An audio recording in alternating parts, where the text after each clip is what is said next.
Tonight, there will be very few Kenyans out there, if any, who doubt that we're living through extraordinary times. We've not been here before. No, we have not. This is unprecedented. Some may try to draw parallels, but we submit there will really be none. Some may say President Mwai Kibaki was here 19 years ago, but that is not strictly true. Indeed, 19 years is a long time. And there's a whole constitution between the late President Mwai Kibaki and now President William Ruto. The circumstances of those cabinet changes are worlds apart. Let's not even dwell on the history of cabinet changes in Kenya, because the bottom line is there has been none like this one before. So let's go straight to the essential question. How did we get here in the first place? We got here for a number of reasons that vary, depending on your assessment of the circumstances. We submit ours as follows. First, we got here for failing to read the signs of the times. And the first sign we missed is that of a generational shift on the ground.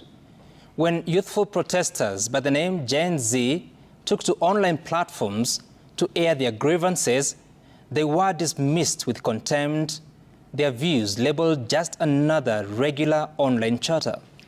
We missed the generational sign when Gen Zs warned that we are not our parents.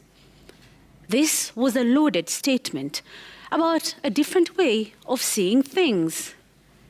We missed it. We also missed the opportunity to do something really basic, and that is to listen. When they first hit the roads in peaceful protests, they were dismissed as chicken-munching children of the rich, incapable of sustaining a street walk. Senior government officials used abusive language to demean the Gen Zs in the general terms of online sissies. Then, boom, came the shocker that startled the country to the realization that this is not a drill. The breach of parliament was an unprecedented reminder that we too as Kenyans are not immune to extraordinary happenings. But still, we continue to play deaf. So deaf that theories were immediately bandied about linking the protest to some foreign elements or powers. The anger seen on the Kenyan streets, someone suggested, was generated elsewhere, that is miles away from Kenya. And just like that, some more time was wasted, and protesters pressed on with a mutating hashtag. From Occupy Parliament, we went to Occupy State House, Occupy CBD, Occupy Counties, Occupy MH, and someone suggested Occupy everywhere. And that is how we got here, if you restrict that to just the past few weeks.